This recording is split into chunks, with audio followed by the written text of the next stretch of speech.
Welcome to this week's Super Sport Garage podcast. I'm Lee. And I'm Caden. Welcome. And we have something we want to tell you. Each week we're going to put in a little Easter egg, a little surprise. It doesn't have anything to do with cars, but just see if you can figure it out. Last week's word was cucumber. We used it to describe a Donkervort car from the 50s. So if you got that, then congratulations. And if you get this week's this week's Easter egg, then comment down below and we will pin your comment, the first person that says the right thing. And if you can read my t-shirt, it says, I'd rather be lifting. And then in little tiny letters it says donuts into my mouth. So don't get the idea that I like exercise. Oh, don't worry. Oh, wait, if you saw me up close and personal, you go, yeah, that ain't happening. Just for the record, I'm just teasing Lee. Me and him tease each other all the time. But it's also true. I didn't say that. Okay, so welcome to episode 7, first of all. Crazy, episode 7. I know, it's amazing. Yeah. And, I would like to mention that we haven't heard from Donkervort, have we? No. I'm very disappointed in that. They've been one of the 3 people that's seen our video. Exactly. And we would like to come and visit, but we're broke, so you'll have to pay for it. We can't fly there. I can't afford anything. So, for this week's episode, we are going to cover the new Lamborghini hypercars, and I forgot to write down their names on my notes, so... It's the Lamborghini Invincible and the Authentica. So, that would have been helpful. If I wrote this, before episode 1 was released, and it just kept on getting pushed back. This was originally going to be episode 2, but I apparently didn't even write down the right names and everything. So, but they're beautiful cars. Mm-hmm. They are amazing. The Reventon, it gave a precursor to the Revuelto. If you look at the Reventon, it gave hints about the Aventador that replaced the Murcielago. So I think we can rely on this from now on about the hypercar that comes before will give a lot of hints towards the next car, the next production V12, as one gets ready to be phased out. Hopefully the Revuelto stays for 10 years. I really want an SVJ Revuelto. I've seen some renderings by Hycade, I think is the name of the company, and I love the wing. I'm not a huge fan of the body kits, but they look amazing. I love the Authentica. I guess I just love having an open cockpit. I used to be completely anti, but now that I've gotten to the point where I like having my windows down and feeling the wind rush around me, it feels amazing this summer. In the winter, it sucks. That's true. My brother had a convertible, and I was driving that in the desert, and it's 110 degrees out there, and it probably would have felt better to have the air conditioner on, but there's nothing better than the wind just blowing everywhere. Mm-hmm. Plus, I don't really think that... So I want to live here in Utah. If I go move somewhere else, then this will be a different story, but I really want to get a Veneno one day, and I think I'm going to have to get a coupe, one of 3 versus a roadster, just because I want to be able to drive the car. Sure, it's a $12 million car, but I want to drive it. I want to have it available so I can go drive it in the middle of winter when there's 2 feet of snow on the road. Well, my problem with driving something like that is I don't want to get it impounded. Because it has a V12, and aren't all 12 cylinders meant to be used? Exactly. So, the new Authentica and Invincible are both one-of-one hypercars that were unveiled a couple months ago. But they were designed by Lamborghini Centro Stile, which is Lamborghini's in-house design studio. And these cars use the Aventador Ultimate's engine, and it's the send-off to the non-hybrid V12. So it's it's not like their Revuelto. I would say in the future it will probably steer to a hybrid engine, but right now that's not what they want to do. They just want a straight V12 engine, but I think the industry is going towards hybrid. Like I said in, I think it was episode 1 that we covered this. I see hybrid as a good thing. It's a good medium, and like I think it's amazing. But even if as we get synthetic fuels and stuff that put out zero emissions, I still think that hybrid is the way to go. Well, what Lamborghini has done with the hybrid, no other car manufacturer has done with a hybrid. Other than Ferrari, and I'm going to keep quiet because I want Ferrari to like me, so.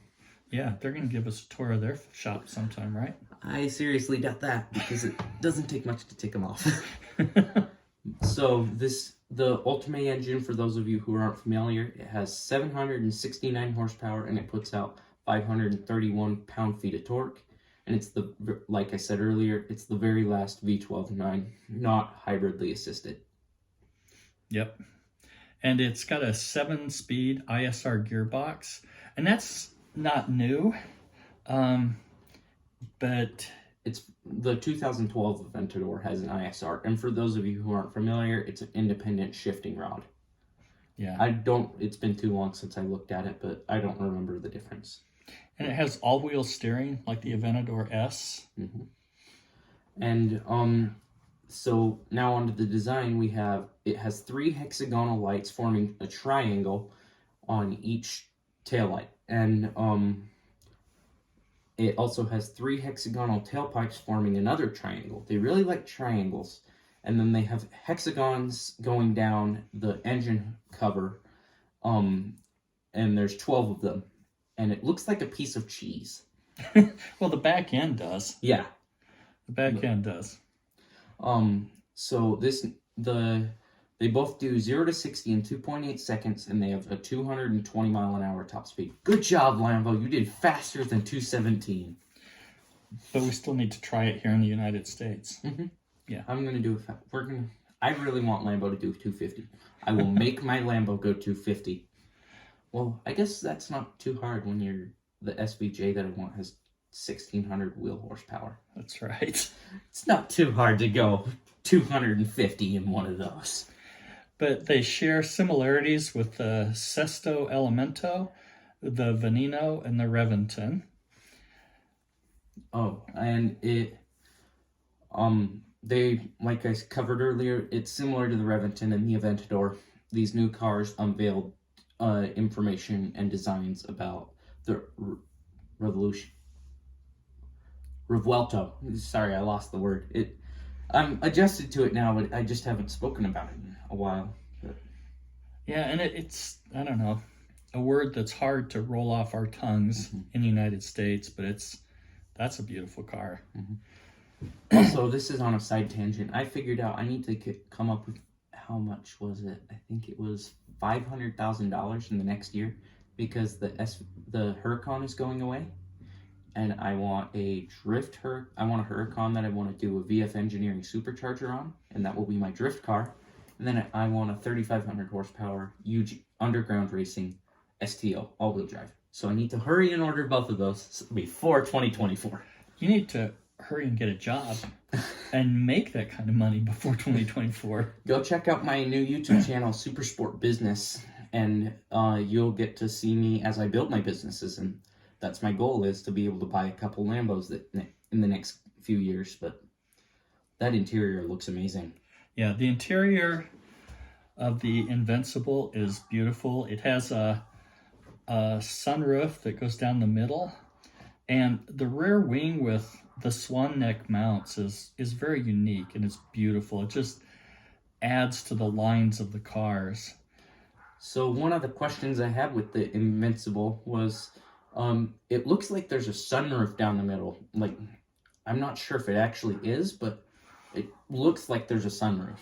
I don't know. Piece of glass down the middle. It might just be a moonroof. Mm-hmm. It's hard to tell. That's what I mean. It's just a piece of glass. I'm not sure if it's part of the design, like it dips there or something, or if it's actually glass. But if you see pictures of this car, you'll fall in love with it. The one that I'm looking at is a deep red color, and it's beautiful. The tail and everything, it all just flows together. And it looks like the Revuelto. Yeah. If this was a production hypercar, like even if they did like 20 units, they would sell out almost instantly. Yeah. Then again, they did that with the Revuelto, and they sold out 2 years worth of stuff. But what if I don't want a coupe? What if I want a roadster? So the Authentica is a roadster. It is silver with yellow accents, and the paint on the Authentica is called Grigio Titanus, and it has Grigio AUGE. I'm gonna say AUG accents. I don't actually know how it's pronounced, but and the Invincible has Rosso Efesto paint with black A-pillars on the top and an engine cover. Does it have a coupe that can go on it for driving all weather? No.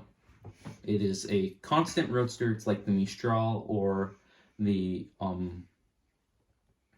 what's it called? The Veneno Roadster. It's constant. You can't change it. Yeah, it doesn't have much of a fin on the back. That's another difference. Is it actually has a wing? Well, it doesn't have a wing like the Invincible does. It has 2 fins, like on the Huracan Super Trofeo on steroids. Well, the Super Trofeo, yeah.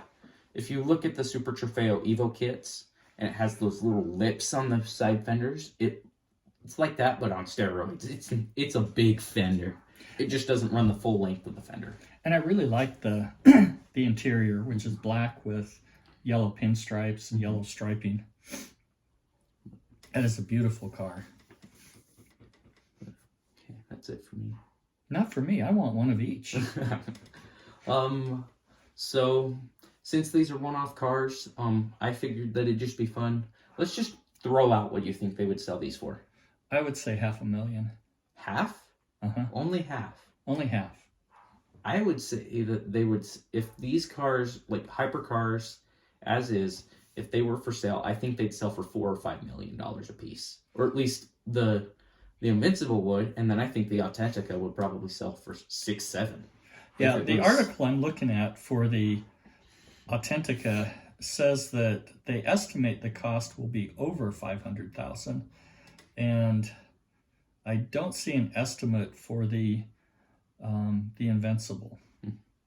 But I seriously doubted it'd be that cheap. It might be that cheap to produce, but well, it might be cheap, but you're getting a base model. Yeah. And then you're going to do a lot of add-ons on top of that. So the only thing is, this is like, it'd be essentially like the Aventador will soon become the Murcielago, the gated manual LP640. They didn't tell anybody that it was going away, except for, well, I guess they did now, but now Aventador values are going to go up because now we're all hybrid, and a lot of people don't want hybrid. But and my own opinion is I like the Roadster, but the Invincible is by far my favorite car. That's funny, because I think the Authentica is the coolest one. Like, if I were to go buy a car, I'd go buy the Authentica, just because it's such a cool looking car. I just like the lines and the design of the Invincible. Mm-hmm. It's just very well done. And I love it in that red color. But the downside to the red color is it's a magnet for the police. You know, they see this red car flying down there. Not flying. Firmly planted on the ground, going the speed limit. Yeah, that. But just remember, you can't outrun their radio. We'll try. I'm just kidding. The last thing I need to do is go to jail. That would kind of get in the way of your business ideas. Yes, it would. Also, I would not survive in jail. But anyways, that's all I have. Thanks for watching. Yeah, thanks for watching. Make sure to go check out my other channel, Super Sport Garage, and go check out my other channel that I mentioned earlier, Super Sport Business. That just covers my businesses, and Super Sport Garage is more car related, and it will be, I am actually getting ready to, once I have the money, I am going to be buying a project car. And I was telling Lee earlier today, I have a business in the pipeline that it fits right into this alley, and it's going to be a ton of fun, and you will see a podcast episode on it. But anyways, thanks to all of you for watching. Make sure to like and subscribe and share this with your friends.